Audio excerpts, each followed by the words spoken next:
Rocio Garza are the director of demand gen at Flowsome. Thank you so much for joining us on the People Are People podcast. I mean, I just love that title. I mean, that's very Depeche Mode, but still Awesome. excited to be here. And I follow Davis, so I mean, like those are hard shoes to fill, but I'm in good company, I think, if I follow Davis. I think so too. I hope Yeah, you liked his episode. He's always so I fun to talk did. to. And, Davis is interesting because it's a small world we're in, this, revenue marketing tech world and the work you do. So, um, yeah, it's cool. Well, let's start things off. Tell us a little bit about Flowsome, and then we'll get into the person behind you working at Flowsome. Yes, we help organizations in Salesforce DevOps and backup and archive and governance and compliance, all, 100% Salesforce native. So it's very niche. So to start, you have to have Salesforce as an organization. And what I do really is I sell this platform, right? My mandate really is to create that curiosity through by way of education and building that trust. And then the most obvious answer is obviously our North Star is revenue and pipeline, but really building that framework for those ABM frameworks and motions within the organization. Um, it's a fascinating story. I mean, it started, our CEO is our founder, um, which is unique in itself. And he actually worked at Salesforce and he found a problem and an opportunity. And so here we are, right? So we strictly, we work with DevOps, so it's very technical. And what I love about it is that they keep you honest, right? You cannot provide fluff or more noise because they would probably call you out on it. so, so I Well, like you're that. Yeah, and there's a few companies that use Salesforce, so you're probably, have a large list of accounts to go after. Yes, Yeah, yes, we do. But now we're just trying to be more strategic, more intentional as we try to move through these quarters. Everybody has their dream accounts, but we have to also consider who's in our CRM, which is who's really actually ready to buy versus who we want. And because those require separate motions, separate resources, right? Separate strategies. So that's kind of what I do in short. I mean, there's well, so much more in between, right? But yeah, totally. Well, but I know a little bit about you because you and I had met at an event in Austin late last year, and before you were running demand gen for companies like Blossom, you were an on-air news anchor. I was. Yes, I did that for 10 years. The way I started is very unique. I think it's ABM anyway. I think I had ABM in somewhere. But I wrote a letter to the news director when I lived in Corpus Christi, and I said that I speak both languages fluently, and I'd love to audition for you, even if you don't hire me. I would just love to audition for you. And I would bring him coffee, donuts until I think I sort of wore him out. I mean, I don't think you can do that today. But what he did was he gave me a newspaper. Um, a lot of people may not know what that is today. Yeah, yeah. But he basically asked me to translate it, type it out, and read it in the prompter. And then the next day he called me and he hired me. Amazing. So if that is not ABM, I don't know what is. But I started in the court beat, and I just came in at the time where around the Salina trial in Corpus Christi. So I had the court beat and very cause and effect, right? You just have to familiarize yourself with the docket, with the language, and then try to simplify that to your viewers, right? Because it can be very complex, and you just have to make it sound very simple. And again, it translates, I think, to all the work that I've done that has led me to this point is I think at the heart of it is great storytelling and being a great writer and knowing your sources. So I still carry that very much with me today. Yeah, I could now I see that translating well. And I was gonna share. So I've always been in comms and public relations, and Yeah, way back in the day, uh, print newspapers always had more value because they'd say they'd get more impressions because someone would read it and then they'd like leave it on the train and then someone else could right, read it. So it had like a wider right. net, and you're like, okay, maybe, but it seems like a grasp. But that's so interesting because most people ask that question about your career, like where do you see yourself in 5 years? And if you were deep in the news business, I mean, you made a big switch. Well, I knew what I wanted to do very early on. I think I did home videos early on, so I knew I was going to work in television. I was infatuated with Mary Shelley, and Frankenstein was one of my favorite books. Not just as a female, as a feminist, but as a strong writer. Her writing is so articulate and prolific. Um, and I wanted to go into mortuary science, and I didn't do very well in anatomy. So I said, okay, well, then I'm going to go into, you know, communications. But my career was very different in the sense that I started television very early on. So while my friends were in college, I was working in broadcasting, and I had, at the time, somebody would pick me up and take me to the station. I had a little bit of clothing allowance, and obviously they didn't, they were students. So and then I decided to, finish what I started with my education, and I did undergrad and grad school consecutively. So I finished in a Wow. very short time. I was able to graduate top of my class in both. But by then I had this worldly experience, covering hurricanes, covering trials, and just the day-to-day stories with just people. And there's the heroes live amongst us, right? So I really Right. enjoyed that part of the storytelling and being authentic. I When I went back to my hometown to work in television, I tried to pretend, because I switched to weather, and I was admiring somebody else, and I tried to mimic her. And when I went on there, I went blank for like 5 seconds, which is like, oh Uh-oh. my God, it was the worst 5 seconds of my life. But it was the most valuable lesson for me because it taught me. My general manager said, I didn't hire you to be somebody else. I hired you to be yourself. Right. And and let's just focus on that. And when I we had that conversation, something sort of switched, and I just said, well, I'm just going to lead with my heart, and with a, as long as my heart has a, I check my heart and make sure that that I'm aligned with God's source, and that I'm being authentic, and that it's not performative. That is when it seems to, where you connect, and it's very much with marketing, right? Is that human to human connection. So I came into film sort of by accident. All of these things happen by accident, but I don't think they are.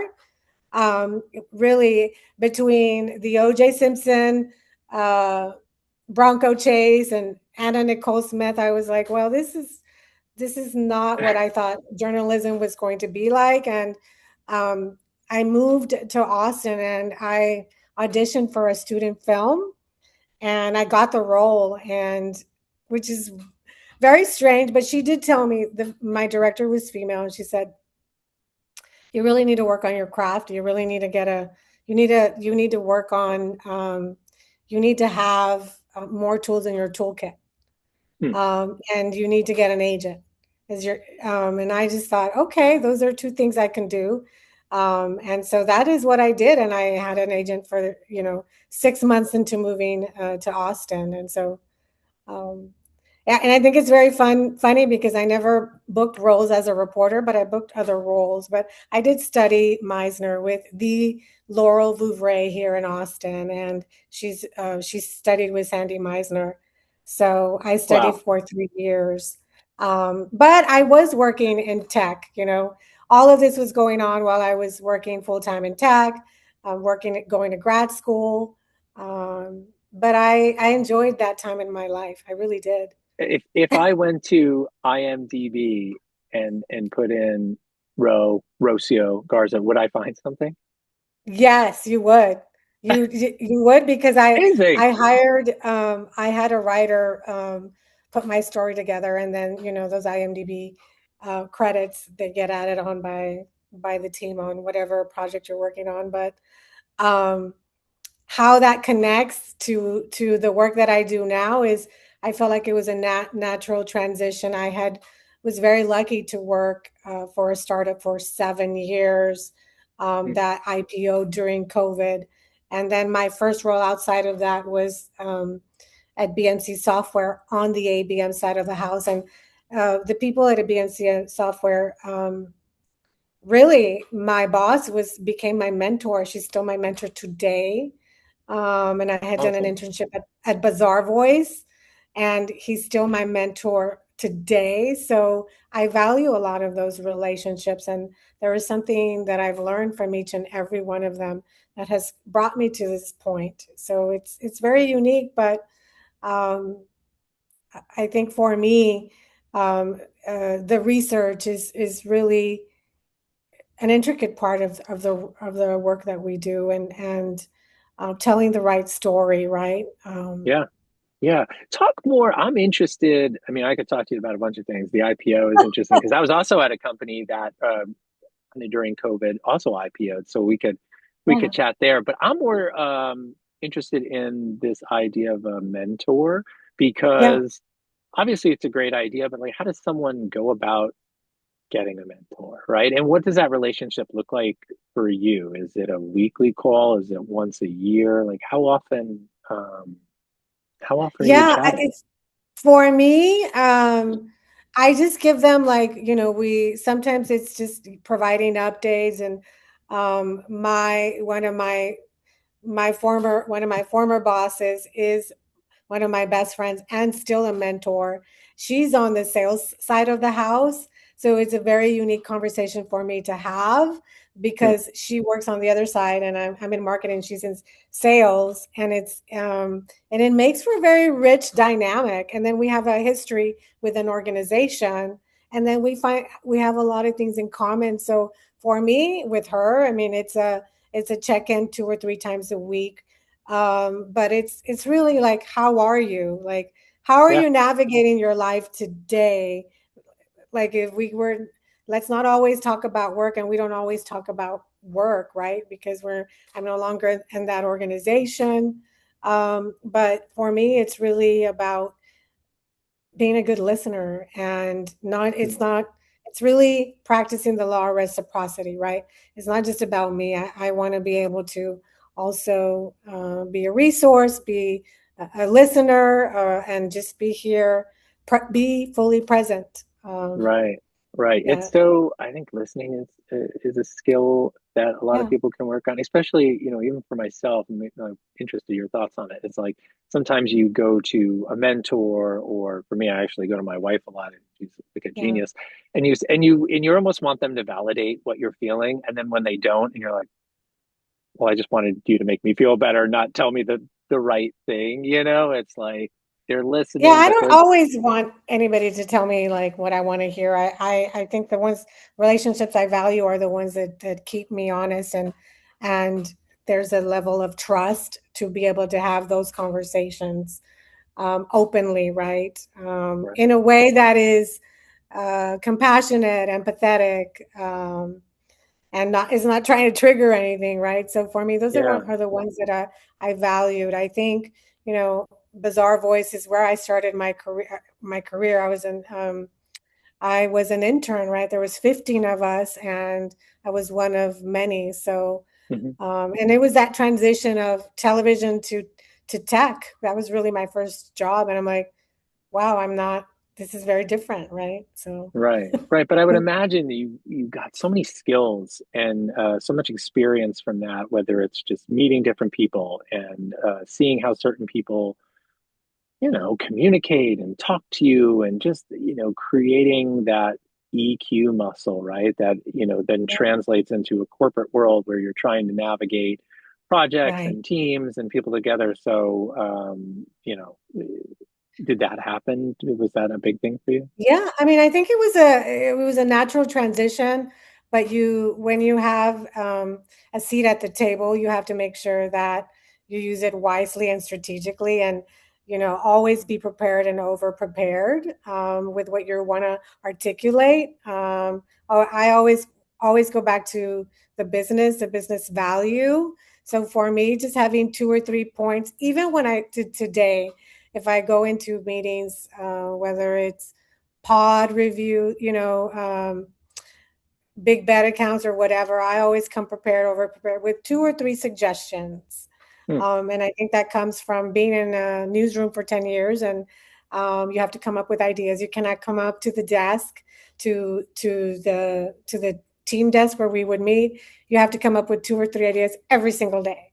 So right. I think I still carry that with me, and I think it's important because time is a currency, and it's valuable, and that's one thing you cannot buy back. So I just want to make sure that I really maximize my time with whoever I'm meeting with. So Yeah, that's yeah. cool. Now, you've already talked about some people in your life, and certain jobs, but I always like to ask, like, is there a moment, a person, or a piece of advice that you've gotten that really shaped who you are today? I think for me, my grandmother and my godmother both had their restaurants in Mazatlan, Sinaloa. So they were in the 80s, they were, women business owners. Yeah, And my grandmother was a businesswoman through and through, but she also focused on the relationships. Um, and she was very intentional. And I think she played an intricate role in my life, how I governed myself. She was always very well dressed, very, her white hair, the red lipstick, very Marilyn Monroe. But she was very much a people person, and sometimes she would entertain diplomats, but I think she was very charming, very charismatic. She always knew everybody's name, so I try to emulate that. And but she was a hard worker, and so um, when I was younger, when I was 10 years old, my mother and I went to go live with my aunt and my cousins, um, and I had to sell breakfast tacos door to door at 10 years old. So what we would do is we would go knocking Saturday, take their order, like, do you want potato and egg, bacon and egg, or okay. And then the next day, Sunday, we would go to this restaurant and we would upsell them, and then I would deliver them on Sunday. And that's what I would do. And really, we were like the original Uber Eats, I think. wow, So I have I think, a strong work ethic that comes from just generations before. But and so to to this day, I still work. I have a strong work ethic.